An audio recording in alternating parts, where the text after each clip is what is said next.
सो hey guys, आज हम देखने वाले हैं क्लास 9 के साइंस के चैप्टर नंबर 1 को, जो कि है मैटर इन सराउंडिंग। इस चैप्टर में देखने वाले हैं कि मैटर क्या होता है, मैटर कितने स्टेट्स हैं उनके बारे में, और लास्ट में कुछ और बातों को जैसे कि सब्लिमेशन क्या होता है, इवापोरेशन, इन सब चीजों के बारे में देखने वाले हैं। तो ये जो पूरा चैप्टर है इसको मैंने कुछ पार्ट में बांटा है। ये इसका फर्स्ट पार्ट है। वीडियो जो है उसको ज्यादा अच्छे से एक्सप्लेन करने में, सब कुछ सही से बताने में पूरा डीपली, वीडियो थोड़ी सी लंबी थी, इससे मैंने इसको पार्ट से बांट दिया। तो इस वीडियो में हम लोग ये देखने वाले हैं कि आखिर मैटर क्या होता है उनके बारे में। तो चलिए अब वीडियो को शुरू करते हैं। देखिए, हमारा जो यूनिवर्स है ये दो चीज़ों से बना है। पहला है मैटर और दूसरा है एनर्जी। इस पूरे चैप्टर में जो है हम लोग मैटर की बात करने वाले हैं, उसमें भी जो बेसिक्स होते हैं वो इसमें बताए गए हैं। जैसे कि हमारे आसपास में बहुत सारी चीज़ें हमें दिखती हैं जिनके अलग अलग शेप्स होते हैं, साइज़ होते हैं और टेक्सचर। टेक्सचर मतलब कि उसकी बनावट कैसी है। जैसे कि कुछ चीज़ों को जो हम लोग देख करके पता लगाते हैं कि वो जो है बहुत शाइनी है, या फिर किसी चीज़ को जो हम लोग छू करके महसूस करते हैं कि वो बहुत रफ है या फिर सॉफ्ट है। तो यही होता है टेक्सचर। अब यहाँ बताया गया है कि देखिए, यूनिवर्स में जितनी भी चीज़ें हैं ये सब जो है मटेरियल से मिलकर बनी हैं, जिसको साइंटिस्ट ने नाम दिया है मैटर। अब यहाँ पर एक क्वेश्चन आता है कि आखिर ये मटेरियल क्या होता है। तो देखिए, कुछ चीज़ें ऐसी होती हैं जो कि एक तरह की चीज़ों से जो है बन जाती है। कुछ चीज़ें ऐसी होती हैं जो कि अलग अलग चीज़ों से जो है मिल करके बनती है। तो कोई भी चीज़, चाहे वो एक जैसी चीज़ों से मिलकर बनी हो, चाहे वो अलग अलग चीज़ों से मिलकर बनी हो, इनको जो है सिंपली हम लोग मटेरियल कह देते हैं। और ये जो मटेरियल है ना, इसको साइंटिस्ट ने एक नाम दिया मैटर। अब आखिर ये मैटर क्या होता है? तो मैटर का मतलब हुआ कि कोई भी चीज़ जिसका मास हो और वॉल्यूम हो, मतलब कि वो जो है कुछ जगह ऑक्यूपाई, कुछ स्पेस ऑक्यूपाई करती हो, उससे हम लोग बोलते हैं मैटर। यहाँ पे जो वॉल्यूम है इसका मतलब होता है कि आखिर किसी चीज़ ने कितना स्पेस ऑक्यूपाई किया है, मतलब कि कितना जगह उसने लिया है। बट वही अगर मैं मास की बात करूँ तो मास का मतलब होता है कि आखिर कोई चीज़ जो है उसके अंदर कितने पार्टिकल्स हैं। देखो, जो मैटर है ये बहुत ही छोटे छोटे पार्टिकल से मिलकर बना हुआ है। अगर मैं यहाँ पर बात करूँ मास की, तो ये जो मास है ये डिपेंड करता है पार्टिकल पर। मतलब कि अगर किसी मैटर में ज़्यादा पार्टिकल्स हैं, इसका मतलब उसका मास ज़्यादा होगा। वही अगर किसी मैटर में कम पार्टिकल्स है, इसका मतलब उसका मास कम होगा। तो अगर इसी चीज़ को मैं सिंपल में कहूँ तो जो मास है ये बताता है कि आखिर किसी मैटर में कितने पार्टिकल्स हैं। ठीक है, तो यहाँ पे हमने इसको समझ लिया। यहाँ पर कुछ हमें जो है मैटर के एग्जाम्पल दिए गए हैं, जैसे कि एयर हो गया, फूड हो गया, ट्री हो गया, स्टार्स हो गए, फिर आपके जो बुक्स हो गए, पेन्स हो गए, ये सारे क्या हैं? तो मैटर है। क्योंकि इन सभी के पास जो है मास और वॉल्यूम है। तो यहाँ पर सिंपल क्या है ट्रिक मैटर को पहचानने का? तो जिस भी चीज़ के पास मास और वॉल्यूम होगा, इसका मतलब कि वो मैटर है। अब यहाँ बताया गया है कि जो पुराने वक्त के फिलोसोफर्स थे, फिलोसोफर्स का मतलब होता है कि ऐसे व्यक्ति जो कि किसी एक चीज़ पर जो है फोकस्ड होते हैं, उसके बारे में जो है जानने की कोशिश करते हैं। तो उन्होंने कहा कि जो मैटर है ना, ये बना है 5 बेसिक एलिमेंट से, जिसको हिंदी में बोलते हैं पंच तत्व। और वो कौन कौन से हैं? तो air, earth, fire, sky and water. तो इनका कहने का क्या मतलब था कि जो भी लिविंग और नॉन लिविंग थिंग्स हैं वो सब जो है इन्हीं 5 एलिमेंट्स से बनी है। हो सकता है कुछ चीज़ें जो है सारी 5 एलिमेंट्स को मिलाकर बनी हो, तो कुछ चीज़ें 1, 2 या 3 एलिमेंट्स को मिलाकर के बनी हो। तो उनका ये जो है मानना था पहले के वक्त के लोगों का। इसके साथ जो एंशिएंट ग्रीक फिलोसोफर्स थे, ठीक है, उन लोगों का भी जो है कुछ ऐसा ही मतलब मानना था। मतलब वो भी कुछ इंडियन फिलोसोफर्स की तरह जो है मानते थे। अब यहाँ पे कहा जा रहा है कि जो मॉडर्न डे साइंटिस्ट हैं, उन्होंने जो मैटर जो है इसको 2 तरीके से क्लासिफाई किया है। पहला है फिजिकल प्रॉपर्टी के ऊपर और दूसरा है केमिकल नेचर। अब यहाँ पे टॉपिक आता है फिजिकल नेचर ऑफ मैटर। इसमें बताया गया है कि बहुत वक्त तक जो है 2 स्कूल का अलग अलग मानना था मैटर को लेकर के। एक जो स्कूल है वो मानता था कि जो मैटर है वो कंटिन्यूअस है। कंटिन्यूअस का मतलब कि एक वुड के ब्लॉक की तरह, जैसा फोटो में आप देख सकते हो। वही दूसरा जो स्कूल है वो मानता था कि जो मैटर है वो पर्टिकुलेट है, मतलब कि उसके अंदर पार्टिकल्स हैं। तो अब हम लोग देखते हैं आखिर कि जो मैटर है वो पर्टिकुलेट है, मीन्स क्या वो पार्टिकल से मिलकर बना है, या फिर वो एक कंटिन्यूअस है, मतलब एक वुड के ब्लॉक की तरह है। तो यहाँ पर हमें जो एक एक्टिविटी दिया गया है उसको हम लोग देख लेते हैं। तो यहाँ पे हमें कहा गया है कि हमें कोई एक ऐसा बर्तन लेना है जिसका कैपेसिटी लगभग 100 ml हो। थोड़ा कम या थोड़ा ज़्यादा होता है तो चलेगा। फिर कहा गया है कि उसके अंदर जो है आधा जो है पानी डाल दीजिए, जैसा कि मैंने यहाँ पे डाला हुआ है। उसके बाद जो है कहा गया है कि जो वाटर लेवल है ना, उसको आप जो है मार्क कर दीजिए। मतलब एक मार्कर से लेकर के जहाँ तक पानी आपने डाला हुआ है उतना दूर तक जो है आपको बोला गया है मार्क कर देने के लिए। तो मैं भी यहाँ पर इसको मार्क कर देता हूँ। इसको थोड़ा सही से मार्क करना होगा, 1 सेकेंड। इसको मैं यहाँ पर मार्क कर देता हूँ इस तरीके से। ठीक है, जैसे ही आप इसको मार्क कर देंगे ना, उसके बाद आपके घर में चाहे चीनी हो या फिर नमक, आप उसका इस्तेमाल कर सकते हैं। मैं यहाँ पर जो है नमक का इस्तेमाल कर रहा हूँ, ठीक है। आप भी चाहें दोनों में से कोई भी इस्तेमाल कर सकते हैं, फ़र्क नहीं पड़ने वाला कोई भी। तो यहाँ पे अब कहा गया है कि हमें जो है थोड़ा-सा चीनी या फिर नमक ले लेना है। मैं यहाँ पे नमक ले रहा हूँ। फिर बोला गया कि उस नमक को जो है इसके अंदर डाल करके इसको घुलाना है, ठीक है। तो यहाँ पर जो है मैं नमक को लेकर के इसमें डाल देता हूँ। तो यहाँ पे मैं जो है लगभग 1 चम्मच जो है नमक ले लेता हूँ और इसको इसमें घुला देता हूँ। इसको मैं जो है चम्मच से ही जो है घुला देता हूँ, ठीक है। आप भी चाहें तो घुला सकते हैं। इसको मैं थोड़ा-सा फ़ास्ट कर दिया इस वीडियो को, ठीक है, ताकि जल्दी घुल जाए, आपका जो टाइम है ये वेस्ट ना हो। तो इसको घुलाने में थोड़ा-सा वक्त लगा, लेकिन हाँ ये घुल रहा था। जब ये घुल गया, ठीक है, उसके बाद जो है थोड़ा देर के लिए मैंने इसको छोड़ दिया ताकि जो भी नमक जो है ना उसके पार्टिकल्स आप कह सकते हो, वो जो है सही से जो है पानी में घुल जाए। और चम्मच जो है उसमें भी 1-2 बूंद जो भी पानी थे उसको भी मैंने इसके अंदर जो है डाल दिया वापस से, जिससे आप ये ना सोचो कि जो है चम्मच से पानी थोड़ा-सा बाहर निकल के चला गया और इसका पानी कम हो गया, ठीक है। अब यहाँ पर आप देख सकते हैं कि नमक जो है पूरी तरीके से घुल चुका है। लेकिन आप देखो जो इसका मैंने मार्क किया था लाइन, उसमें से एकदम हल्का भी पानी ही नहीं बढ़ा है। इसका मतलब क्या हुआ, क्वेश्चन यहाँ पे क्या आ रहा है कि आखिर जो नमक है वो गया तो गया कहाँ? पानी जो है इसका भी लेवल नहीं बढ़ा और नमक आखिर गया तो गया कहाँ? तो इस चीज़ को समझाने के लिए हमें पानी को और नमक को जो है पर्टिकुलेट मानना होगा, मतलब कि वो पार्टिकल से बने हैं। अगर हम लोग उसको कंटिन्यूस मानते, अगर वो कंटिन्यूस होते तो वो पानी जो है और नमक जो है वो एक दूसरे में कभी घुलता ही नहीं। लेकिन यहाँ पर देख सकते हैं कि घुल भी गया और जो उसका लेवल है वो भी इंक्रीज़ नहीं हुआ। तो यहाँ पे हमें ये पता चलता है कि जो मैटर है ये पार्टिकल से मिलकर बना हुआ है। जैसे कि हमने यहाँ पर 2 मैटर को लिया जो कि है वाटर एंड सॉल्ट, और देखा कि ये जो है पार्टिकल से मिलकर बने हुए हैं। और दूसरी चीज़ हमें ये पता चलता है कि जो मैटर है उनके पार्टिकल्स के बीच में स्पेस होता है, जिसको हम लोग बोलते हैं इंटरमॉलिक्यूलर स्पेस। जैसे कि हमने इस एक्टिविटी में देखा कि जो सॉल्ट के पार्टिकल्स हैं ये वाटर के पार्टिकल्स के बीच में जो स्पेस है, जिसको हम लोग इंटरमॉलिक्यूलर स्पेस बोलते हैं, उसमें चले गए। अब यहाँ पर एक चीज़ देखो, कुछ ऐसे मैटर होते हैं जिनके अंदर जो है पार्टिकल्स के बीच में स्पेस बहुत कम होता है, तो कुछ ऐसे मैटर होते हैं जिनके पार्टिकल्स के बीच में स्पेस बहुत ज़्यादा होता है, ठीक है। इसके बारे में हम लोग आगे देखेंगे। वैसे अभी हमको इतना पता चल गया कि जो मैटर है ये पार्टिकल से मिलकर बना है और जो पार्टिकल्स होते हैं मैटर के, उनके बीच में जो है स्पेस होता है। अब जो नेक्स्ट टॉपिक आता है इसमें कहा गया है कि आखिर जो मैटर के पार्टिकल्स होते हैं वो कितने छोटे होते हैं। और इस चीज़ को समझाने के लिए जो हमें एक एक्टिविटी दिया गया है, तो हम लोग जो है सबसे पहले उस एक्टिविटी को देख करके समझते हैं कि आखिर कितने छोटे होते हैं मैटर के पार्टिकल्स। तो यहाँ पर ग्लास में जो है मैंने पानी भर लिया है, सभी में आप देख सकते हो। उसके बाद जो है बोला गया है पोटेशियम परमैंगनेट यूज़ करने के लिए, बट मेरे पास वो नहीं था। तो जो वो कलर आता है ना पैकेट में, ठीक है, उसको मैंने यूज़ कर लिया यहाँ पर। आप भी कर सकते हो, दोनों में कोई फ़र्क नहीं पड़ने वाला है। यहाँ पर जो है पहले ग्लास में पानी जो था उससे मैंने सही से उसको मिक्स कर दिया। अब आपको क्या करना है, जब सही से वो मिक्स हो जाए, मतलब जो कलर जो है, ठीक है, वो जब सही से मिक्स हो जाए, तब जो है वो जो ग्लास में जो पानी है उसका थोड़ा सा हिस्सा, जैसे आप देख सकते हो पहले ग्लास में, उसका थोड़ा सा हिस्सा सेकंड ग्लास में आप डाल दो। अब यहाँ पर आप देख सकते हैं कि पहले ग्लास में जो पूरा पानी था उसके थोड़े से हिस्से ने सेकंड ग्लास के पूरे पानी को कलर कर दिया। फिर सेकंड ग्लास के पूरे पानी के थोड़े से हिस्से ने थर्ड ग्लास के पूरे पानी को कलर कर दिया। फिर इसी तरह थर्ड ग्लास के जो पूरे पानी के थोड़े से हिस्से ने फोर्थ वाले को पूरा कलर कर दिया। फिर फोर्थ वाले के भी थोड़े से हिस्से ने फिफ्थ वाले को कलर किया, बट इतना कम कि लगभग वो मतलब समझ में भी नहीं आ रहा है कि वो कलर है।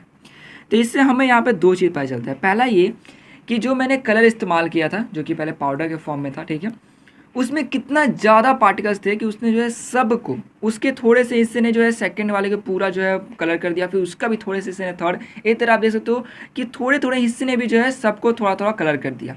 लेकिन फिफ्थ जो है ग्लास पहुँचते पहुँचते लगभग वो 9 के बराबर हो गया, मतलब वो कलर नहीं कर पाया। तो यहाँ पर हमें 2 चीज़ पता चलता है। पहला ये कि जो मैटर के पार्टिकल्स होते हैं वो बहुत ही ज़्यादा छोटे होते हैं, और दूसरा चीज़ ये कि यहाँ पर आप देखो जो वो कलर जो कि पाउडर के फॉर्म में था उसको मैंने पहले ग्लास में डाला, वो पूरे में मिल गया, पूरा पानी जो था वो कलर हो गया। फिर जो पूरा पानी था उसके थोड़ा सा हिस्से को मैंने सेकंड ग्लास में डाला। तो सेकंड ग्लास में जब वो थोड़ा सा पानी का हिस्सा गया तो आप देख सकते हो उसमें जो भी कलर के पार्टिकल्स थे वो और ज़्यादा छोटे होते गए। उसके बाद उन्होंने जो सेकंड ग्लास में पूरा पानी था उसको भी जो है कलर कर दिया। फिर मैंने सेकंड ग्लास के पूरे पानी का थोड़ा सा हिस्सा जो है जैसे ही थर्ड ग्लास में डाला।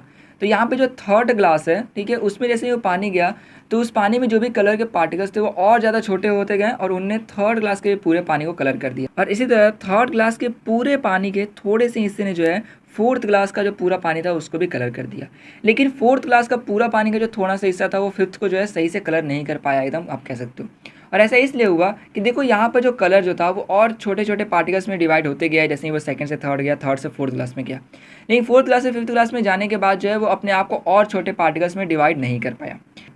तो पहला चीज़ क्या पता चला कि मैटर जो है वो छोटे छोटे पार्टिकल से मिलकर बना है। दूसरा ये हमें पता चला कि जो मैटर है वो अपने आप को और छोटे छोटे पार्टिकल्स में डिवाइड करता जाता है, बट एक वक्त ऐसा आता है कि वो अपने आप को और डिवाइड नहीं कर पाता। तो ये जो है हमने इस पूरे एक्सपेरिमेंट को देख के समझा। इसी चीज़ को यहाँ पे बोला गया है कि पोटेशियम परमैंगनेट का थोड़ा सा क्रिस्टल जो है पूरा 1000 लीटर को जो है कलर कर सकता है। सेम जैसे कि हमने यहाँ पे कलर को इस्तेमाल किया जो कि पाउडर के फॉर्म में था, वो भी जो है 1000 लीटर तक वाटर को कलर कर सकता है। तो यहाँ पे हमने इस पूरे पॉइंट को समझ लिया, जो भी मैंने बताया उसी चीज़ को जो है यहाँ पर लिखा गया है, मैंने कुछ चीज़ों को अंडरलाइन भी कर दिया है। तो यहाँ पे ये जो टॉपिक है ये होता है ख़त्म। अब यहाँ पे टॉपिक आता है characteristics of particles of matter. तो जो मैटर के पार्टिकल्स होते हैं उनके बारे में हम लोग और जानने वाले हैं, जिसमें सबसे पहले नंबर पर बताया गया है कि जो मैटर के पार्टिकल्स होते हैं उनके बीच में जो है स्पेस होता है। जैसा कि अभी हमने कुछ एक्टिविटीज़ में भी देखा कि जब हमने नमक को पानी में घुलाया तो जो पानी के पार्टिकल्स के बीच में जो स्पेस है ना, उसके अंदर जो नमक के पार्टिकल्स है वो चले जाते हैं। इस तरह हमने देखा कि जो कलर जो है जब हमने पानी में डाला तो जो कलर के पार्टिकल्स हैं वो पानी के पार्टिकल्स के बीच में जो स्पेस है वहाँ पर चले जाते हैं। इसके अलावा जब हम लोग चाय या कॉफ़ी बनाते हैं तो जो दूध रहता है, ठीक है, उसमें जब हम लोग चीनी डालते हैं तो जो चीनी का पार्टिकल होता है वो दूध के पार्टिकल्स के बीच में जो स्पेस होता है वहाँ चला जाता है। अब इसके बाद सेकंड में बताया गया है कि जो मैटर के पार्टिकल्स होते हैं वो कंटिन्यूसली मूव करते रहते हैं, मतलब कि लगातार जो है वो मूव करते रहते हैं। इसके लिए हमें जो है कुछ एक्टिविटी बताए गए हैं, उसको हम लोग पहले देख लेते हैं। तो यहाँ पर एक्टिविटी में बताया गया है कि हमें एक अगरबत्ती लेना है और क्लास के कॉर्नर पे चले जाना है। क्लास तो अभी होगी नहीं, तो आप जो है अपने रूम के ही जो है कॉर्नर पे चले जाइएगा। उसके बाद वहाँ पर जो है अगरबत्ती को जलाइएगा।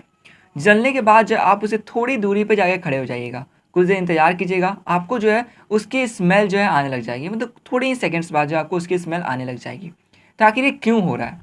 तो यहाँ पर आप देखो जो अगरबत्ती के जो गैस पार्टिकल्स निकल रहे हैं, उसको जलाने के बाद जो गैस पार्टिकल्स निकल रहे हैं, देखो ये मूव करते रह रहा है, लगातार जो है मूव कर रहा है, यहाँ से वहाँ जो है मूव करते रह रहा है ये। तो इससे क्या पता चल रहा है हमें कि जो ये पार्टिकल्स हैं, गैस पार्टिकल्स जो हैं जो कि अगरबत्ती में से निकल रहे हैं, ये वहाँ यहाँ वहाँ जो है मूव कर रहे हैं। तो इससे ये प्रूफ होता है कि जो मैटर के पार्टिकल्स होते हैं वो कंटिन्यूसली जो है मूव करते रहते हैं। अब अगर मैटर के हम लोग दो अदर जो स्टेट्स हैं जो कि है सॉलिड और लिक्विड, अगर उनकी भी बात करें तो जो लिक्विड के पार्टिकल्स होते हैं वो गैस के पार्टिकल्स से थोड़ा धीरे मूव करते हैं। वही जो सॉलिड के पार्टिकल्स होते हैं वो गैस के पार्टिकल्स और लिक्विड के पार्टिकल्स से भी धीरे, मतलब सबसे स्लो जो है वो मूव करते हैं। बट इतना ध्यान रखना है, मूव सब करते हैं, बस अंतर ये रहता है कि गैसेस के पार्टिकल्स बहुत फास्ट मूव करते हैं, लिक्विड के थोड़े से स्लो, और सॉलिड के सबसे स्लो मूव करते हैं। तो इसको हमने समझ लिया। अब हम लोग देखते हैं सेकेंड एक्टिविटी को। तो यहाँ पे हम लोग जो है 2 ग्लास पानी लेने वाले हैं। पहले ग्लास में हम लोग डालने वाले हैं इंक और दूसरे ग्लास में हम लोग डालने वाले हैं हनी। यहाँ पर आपको चाहे रेड हो या फिर ब्लू इंक हो चलेगा, मेरे पास ब्लू इंक था तो मैंने यहाँ पे ब्लू इंक डाल दिया। यहाँ पे आप देख सकते हो जैसे ही मैंने इंक डाला तो इंक के जो पार्टिकल्स हैं ये आपको मूव करते हुए दिख सकते हैं। अब मैं यहाँ पर जो सेकंड ग्लास है उसके अंदर हनी डाल देता हूँ। तो देखो यहाँ पे जैसे ही मैंने हनी डाला, जो हनी के पार्टिकल्स हैं वो जा करके नीचे सेटल डाउन हो गए। तो यहाँ पे अब आप ये कहोगे कि जस्ट हमने कुछ देर पहले देखा कि जो पार्टिकल्स होते हैं मैटर के वो मूव करते रहते हैं। तो जो इंक को अगर मैं देखता हूँ तो इंक के जो पार्टिकल्स है ये मूव करते हुए मुझे दिख रहे हैं, बट जो हनी के पार्टिकल्स है वो तो सेटल डाउन हो गए। तो देखो यहाँ पर बस अंतर इतना है कि इंक के पार्टिकल्स जो है वो हमें मूव करते हुए दिख जा रहे हैं, हम लोग उसको नोटिस कर पा रहे हैं। हनी के जो पार्टिकल्स हैं वो जाके सेटल डाउन तो हो गए, बट वो जो है धीरे धीरे मूव कर रहे हैं। बट अंतर इतना है कि जो हनी के पार्टिकल्स है वो थोड़ा स्लो मूव कर रहे हैं, इसलिए जो हम लोग नोटिस नहीं कर पा रहे हैं। वही जो इंक के पार्टिकल्स है उनके मूवमेंट को जो हम लोग नोटिस कर पा रहे हैं। ठीक है, तो आपने इसको देख के समझ लिया। यहाँ पर एक क्वेश्चन पूछा गया कि आखिर कितने घंटे या कितने दिन लगे इंक को जो है पूरा वाटर में फैलने पे। तो मैंने जो है इसको इसी तरह छोड़ दिया था, ठीक है ना। तो मुझे जो है लगभग 30 से 35 मिनट के बाद जब मैंने देखा तो जो इंक है वो पूरा फैल गया था। यहाँ पर आप फोटो देख सकते हैं। अब यहाँ पर बच्चों की दिया में एक क्वेश्चन आ जाता है कि आखिर हनी के बारे में क्यों नहीं पूछा गया है कि हनी जो है कब तक पूरी तरीके से फैला, या फिर ये क्यों नहीं बताया गया है कि जब भी हम लोग हनी को डालते हैं तो वो डायरेक्टली पानी में एकदम नीचे जाकर क्यों बैठ जाता है।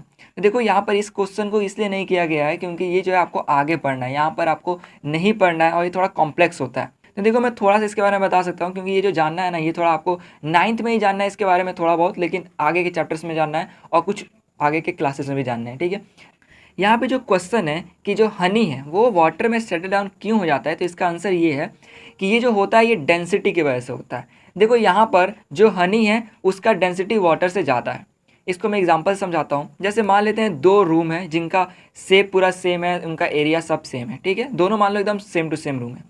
अब एक रूम में 4 आदमी, एक रूम में 5 आदमी है, तो यहाँ पर किसका डेंसिटी ज़्यादा है? तो देखो एक में 4 एक में 5 है, तो जिसमें 5 है उसका डेंसिटी ज़्यादा है। इसी तरह आप समझ लो कि जो वाटर है और जो हनी है, तो हनी का डेंसिटी वाटर से ज़्यादा है, और इसी वजह से जैसे ही हम लोग हनी को वाटर में डालते हैं तो वो नीचे जाके सेटल डाउन हो जाता है। तो ये तो हो गया आपका पहला क्वेश्चन का आंसर। अब दूसरा क्वेश्चन ये आता है कि अगर हनी जो है वो पूरा स्प्रेड होता है वाटर में तो कितना वक्त लगता है? तो देखो यहाँ पर जो हनी है ना, ये स्प्रेड जो है मतलब वाटर में सही से नहीं हो पाता है, और या फिर मैं कहूँ कि अगर आप इसको घुलाओगे नहीं ना जब तक, तब तक वो सही से स्प्रेड नहीं हो पाता है, और बहुत ज़्यादा वक्त भी लग जाता है, मतलब थोड़ा बहुत ही स्प्रेड होगा, ठीक है। तो आप इसको इतना समझ लो कि वो सही से स्प्रेड नहीं हो जाता है अगर उसको आप ना घुलाओ तो ये तो हो गया आपका इन दोनों के बारे में। तो मैं आशा करूँगा कि आपका जो भी कन्फ्यूज़न होगा वो भी क्लियर हो गया होगा। तो इस एक्टिविटी से भी हमने ये देख लिया कि जो मैटर के पार्टिकल्स होते हैं वो कंटिन्यूअसली मूव करते रहते हैं। इस एक्टिविटी में कहा गया है कि हमें जो है 2 ग्लास लेना है, एक में गर्म पानी रखना है, एक में ठंडा। गर्म को मैंने हॉट से मार्क कर दिया और ठंडे को कोल्ड से। अब जो है आपको पोटेशियम परमैंगनेट या फिर कॉपर सल्फेट लेना है। अगर दोनों ही नहीं है तो आप कलर ले सकते हैं। मैंने जो है यहाँ पर कलर को लिया है और दोनों को एक साथ डाल दिया, और आप देख सकते हो कि जो हॉट वाटर है मीन्स गर्म पानी जो है उसके अंदर कितना तेज़ी में जो है ये कलर जो है पूरा स्प्रेड होने लग गया। भैया वही कोल्ड वाटर में आप देखो कितना स्लोली ये जो है स्प्रेड हो रहा है। मैं वीडियो को थोड़ा फास्ट कर देता हूँ जिससे कि आप जो है ये देख पाएँ कि आखिर कुछ वक्त बाद क्या होता है। तो यहाँ पे आप देख सकते हो कि जो हॉट वाटर है इसके अंदर जो कलर के पार्टिकल्स है वो पूरा स्प्रेड हो चुके हैं, या फिर आप कहो कि मिक्स हो चुके हैं।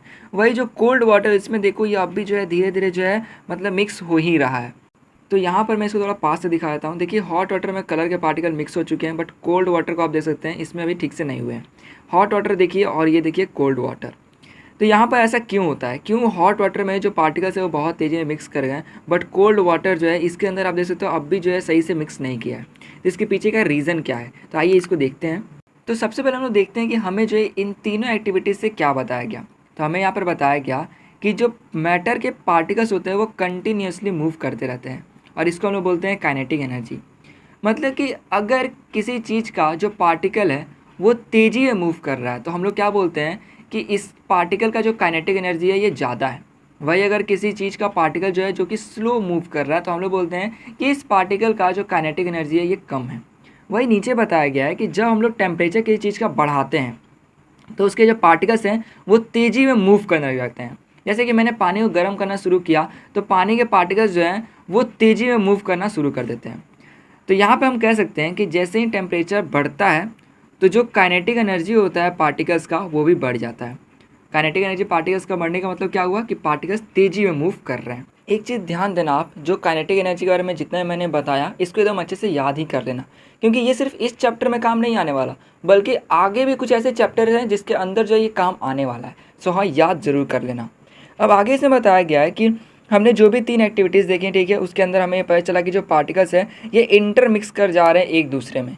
जैसा कि हमने देखा कि जो अगरबत्ती का धुआं था वो एयर में जो है इंटरमिक्स कर गया, वही हमने देखा कि इंक जो है वो वाटर में जो है इंटरमिक्स कर गया। इसके साथ और भी कुछ एग्जांपल्स देखें।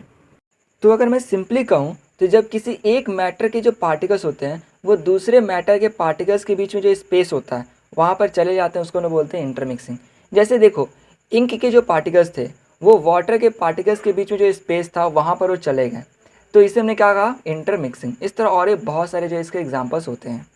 अब यहाँ पे बहुत ही एक इंपॉर्टेंट टॉपिक आता है जो कि है डिफ्यूज़न। इसमें कहा गया है कि जब 2 अलग अलग टाइप्स ऑफ मैटर मीन्स अलग अलग तरह के मैटर्स के जो पार्टिकल्स होते हैं जो अपने आप ही एक दूसरे से इंटरमिक्स कर जाते हैं उसे हम डिफ्यूज़न कहते हैं।